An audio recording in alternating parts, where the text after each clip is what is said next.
हर साल कार्तिक मास के शुक्ल पक्ष की एकादशी और द्वादशी तिथि को तुलसी जी का विवाह कराया जाता है।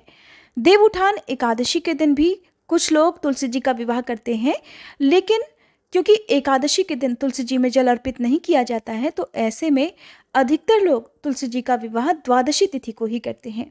आज की इस वीडियो में आप जानेंगे तुलसी जी का विवाह किस दिन करना शुभ रहेगा, तुलसी जी का विवाह कब और कैसे किया जाता है, संपूर्ण पूजा विधि आप जानेंगे। साथ ही आप जानेंगे कि एकादशी का व्रत कब रखा जाएगा और तुलसी विवाह का क्या महत्व होता है। इस दिन तुलसी जी का विवाह कराने से किस पुण्य की प्राप्ति होती है। अगर आप किसी कारण से एकादशी या द्वादशी तिथि को तुलसी जी का विवाह ना कर पाएं, तो फिर आप कब कर सकते हैं, ये सारी बातें आज की इस वीडियो में बताने से पहले मैं आप सभी को बता दूं कि अगर आपने अभी तक हमारे चैनल पर कार्तिक मास महात्म्य की कथाएं नहीं सुनी हैं, तो प्लीज़ ज़रूर सुनिएगा और मुझे उम्मीद है कि ये कथाएं आपको बहुत पसंद आएंगी। कार्तिक शुक्ल एकादशी से लेकर कार्तिक पूर्णिमा तक आप कभी भी तुलसी जी का विवाह कर सकते हैं, लेकिन सबसे ज़्यादा शुभ माना जाता है द्वादशी तिथि को। तुलसी जी का विवाह पूरे भारत में विवाहित महिलाओं द्वारा अपने पति और परिवार के सदस्यों की भलाई के लिए, उनके अच्छे स्वास्थ्य के लिए, उनकी दीर्घायु के लिए किया जाता है। ऐसी मान्यता है कि तुलसी विवाह के दिन माँ तुलसी जी और भगवान शालिग्राम की पूजा करने से भक्तों की सभी मनोकामनाएं पूरी हो जाती हैं, उनके सारे सपने पूरे हो जाते हैं और वैवाहिक जीवन में सुख समृद्धि बनी रहती है। अगर पति पत्नी के बीच में किसी भी प्रकार का कोई मतभेद रहता हो, तो वो भी दूर हो जाता है। कन्यादान से बढ़कर कोई भी दान नहीं है। ऐसे में जिनकी कन्या ना हो, वो भी तुलसी विवाह करके कन्यादान जैसे महादान का पुण्य प्राप्त कर सकते हैं। तो साल 2022 में 4 नवंबर शुक्रवार के दिन देव उठनी एकादशी है, जिसे प्रबोधनी एकादशी भी कहते हैं। यही वो दिन होता है जब भगवान श्री हरि 4 महीने की योग निद्रा का त्याग करके जागृत होते हैं और इसी दिन से सभी रुके हुए मांगलिक कार्य जो भी हैं, जो 4 महीने से रुके हुए होते हैं, वो फिर से प्रारंभ हो जाते हैं। ऐसे में देवउठनी एकादशी के दिन जागने के बाद सबसे पहले भगवान विष्णु जिसकी सुनते हैं, वो होती है तुलसी माता। यही कारण है कि कार्तिक के पूरे महीने में जो तुलसी जी की सेवा पूजा सच्चे मन से करता है, उनकी पुकार भगवान विष्णु सबसे पहले सुनते हैं। तुलसी विवाह हमेशा दोपहर के बाद शाम के समय किया जाता है। तो ऐसे में यदि आपके पास शालिग्राम भगवान ना हो, तो आप उनकी जगह पर भगवान विष्णु की प्रतिमा या तस्वीर की, या फिर कृष्ण भगवान की तस्वीर या जो भी प्रतिमा आपके पास है, उनसे भी आप तुलसी जी का विवाह करवा सकते हैं।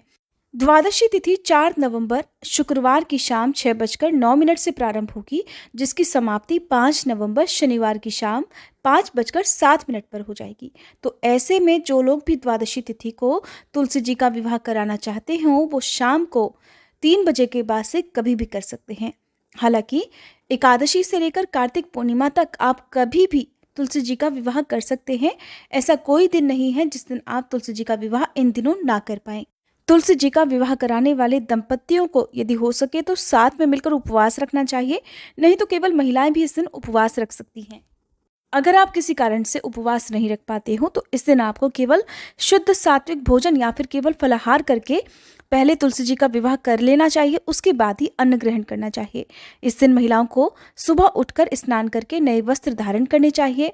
अपने आसपास के लोगों को, अपने सगे संबंधियों को जिस प्रकार से विवाह का निमंत्रण दिया जाता है, अगर आप अपने घर में तुलसी जी का विवाह कराते हैं, तो आप भी इसी प्रकार निमंत्रण दे सकते हैं। सबसे पहले जहाँ पर भी आपको पूजा करनी है, क्योंकि तुलसी जी का विवाह यदि हो सके तो खुले आसमान के नीचे करना चाहिए। पहले से ही आप पूजा स्थल को अच्छे से सजा लीजिए, रंगोली बना सकते हैं, मंडप सजा सकते हैं। आज के दिन गन्ने से और चुनरी से मंडप सजाया जाता है। तुलसी जी का 16 श्रृंगार करके उन्हें चुनरी ओढ़ाई जाती है। पौधे के पास में ही आपको शालिग्राम भगवान की मूर्ति या फिर तस्वीर की स्थापना करनी होती है। दोनों की पूजा एक साथ करनी होती है। आपको ध्यान रखना है कि शालिग्राम भगवान को अक्षत अर्पित नहीं किए जाते हैं। शालिग्राम भगवान की मूर्ति को हाथ में लेकर या गोद में उठाकर आप तुलसी जी की चारों ओर परिक्रमा करें और उनका गठबंधन भी कराएं। जिस प्रकार से विवाह के समय फेरे किए जाते हैं उस प्रकार से भी आप कर सकते हैं। अगर आप ये सारी प्रक्रिया ना कर पाएँ तो केवल आज के दिन आपको बहुत ही आसान विधि से क्या करना है कि तुलसी जी के पौधे के पास में ही दूसरे गमले में एक चौकी पर आप शालिग्राम भगवान को या भगवान विष्णु या कृष्ण भगवान को स्थापित करके फिर सबसे पहले तुलसी जी का श्रृंगार करें। शालिग्राम भगवान को वस्त्र रूपी कलावा या मौली अर्पित करें। कच्चा सूत उन्हें अर्पित करना चाहिए और उन्हें वस्त्र आभूषण जो भी अर्पित करें, इसके साथ ही चंदन का तिलक उन्हें लगाएं। हल्दी आज के दिन आपको तुलसी जी और शालिग्राम भगवान को अर्पित करनी चाहिए। फूल माला अर्पित करें। सुंदर सुंदर तरीकों से आप उन्हें सजाएं और इसके साथ ही आप फिर क्या करेंगे कि धूप दीप जलाएं और जो भी फल मिठाई है वो उन्हें अर्पित करें। कार्तिक के पूरे महीने में तुलसी जी को सिंदूर अर्पित नहीं किया जाता है। ऐसा इसलिए क्योंकि पूरे ही महीने में तुलसी जी कुमारी अवस्था में विष्णु भगवान को पति रूप में प्राप्त करने के लिए तपस्या कर रही होती हैं। यही कारण है कि केवल तुलसी जी के विवाह के दिन ही उन्हें सिंदूर अर्पित किया जाता है। इसके बाद से आप उन्हें फिर कभी भी सिंदूर अर्पित कर सकते हैं। जो लोग तुलसी जी का कन्यादान करना चाहते हैं उन्हें इस दिन व्रत रखना चाहिए और कन्यादान के बाद अक्सर लोग जो है तुलसी जी के पौधे का दान मंदिर में कर देते हैं। हालांकि ये सभी के लिए अनिवार्य नहीं है। आप तुलसी जी की पूजा करके विवाह करके उन्हीं पौधे को अपने घर में जिस प्रकार से रोज पूजा करते हैं उस तरह से भी रख सकते हैं। अगर आपको कन्यादान करके तुलसी जी के पौधे का दान करना ही है तो आप अलग से एक गमला और एक नया पौधा भी लाकर उनकी पूजा भी इस दिन कर सकते हैं। जिस प्रकार से एक सुहागिन महिला तैयार होती है ठीक उसी तरह से तुलसी माता का श्रृंगार भी किया जाता है। और आपको ध्यान रखना है, शालिग्राम भगवान को हाथ में लेकर गोद में लेकर जो भी तुलसी जी की परिक्रमा करते हैं उन्हें 7 बार परिक्रमा करनी चाहिए। और ध्यान रखें कि शालिग्राम भगवान जी को या विष्णु भगवान या कृष्ण भगवान जी को घर का कोई पुरुष सदस्य ही अपनी गोद में उठाकर उनकी परिक्रमा करे। यदि परिवार में कोई भी पुरुष सदस्य नहीं है तो आप पंडित जी को बुलाकर भी उनसे तुलसी जी का विवाह आयोजन करवा सकते हैं। सबसे अंत में धूप दीप जलाकर तुलसी जी की आरती की जाती है। उन्हें खीर पूड़ी का भोग लगाया जाता है। विवाह के समय मंगल गीत भी गाने चाहिए तुलसी जी की आरती करके और आपको चालीसा का पाठ भी करना चाहिए और तुलसी जी के विवाह की सुंदर कथा भी आपको पढ़नी और सुननी चाहिए। इसके बाद विवाह समारोह में सम्मिलित होने वाले जितने भी भक्त श्रद्धालु हैं उन सभी को प्रसाद रूप में कुछ न कुछ देकर भी उन्हें घर से विदा करना चाहिए।